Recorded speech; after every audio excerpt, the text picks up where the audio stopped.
एक बार एक जंगल के निकट दो राजाओं के बीच घोर युद्ध हुआ। एक जीता दूसरा हारा। सेनाएं अपने नगरों को लौट गईं। बस सेना का एक ढोल पीछे रह गया। उस ढोल को बजा बजा कर सेना के साथ गए भाटवचारण रात को वीरता की कहानियां सुनाते थे। युद्ध के बाद एक दिन आंधी आई। आंधी के जोर में वह ढोल लुढ़कता पुढ़कता एक सूखे पेड़ के पास जाकर टिक गया। उस पेड़ की सूखी टहनियाँ ढोल से इस तरह से सट गई थी कि तेज हवा चलते ही ढोल पर टकरा जाती थी और ढमाढम की गुंजायमान आवाज होती। एक सियार उस क्षेत्र में घूमता था। उसने ढोल की आवाज सुनी।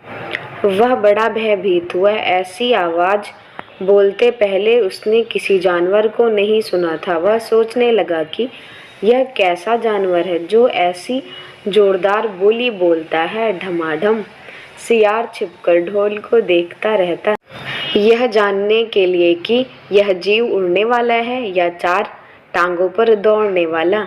एक दिन सियार झाड़ी के पीछे छुपकर ढोल पर नजर रखे था। तभी पेड़ से नीचे उतरती हुई एक गिलहरी कूदकर ढोल पर उतरी। हल्की सी ढम की आवाज भी हुई।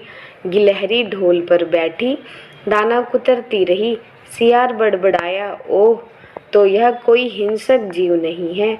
मुझे भी डरना नहीं चाहिए। सियार फूंक फूंक कर कदम रखता ढोल के निकट गया। उसे सूंघा।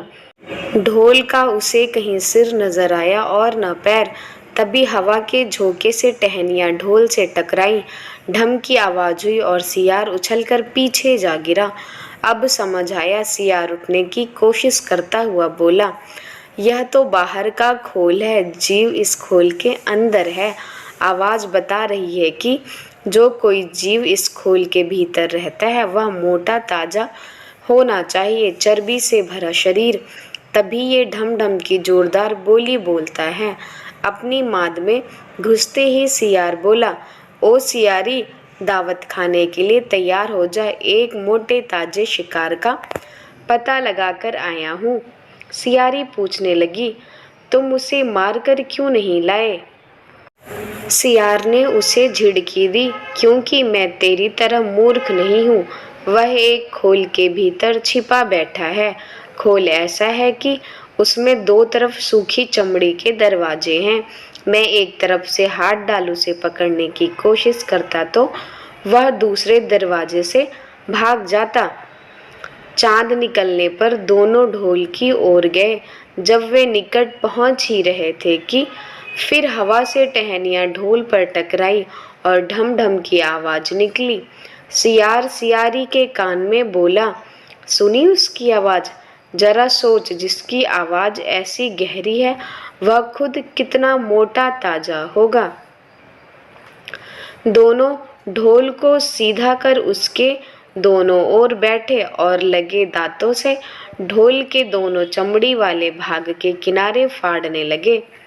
जैसे ही चमड़ियां कटने लगी, सियार बोला, होशियार रहना, एक साथ हाथ अंदर डालना, शिकार को दबोचना है। दोनों ने हू की आवाज के साथ हाथ ढोल के भीतर डाले और अंदर टटोलने लगे। अंदर कुछ नहीं था। एक दूसरे के हाथ ही पकड़ में आए। दोनों चिल्लाए, हैं, यहाँ तो कुछ नहीं है, और वे माथा पीट कर रह गए। सीख, बड़ी बड़ी सेखी मारने वाले लोग भी ढोल की तरह ही अंदर से खोखले होते हैं।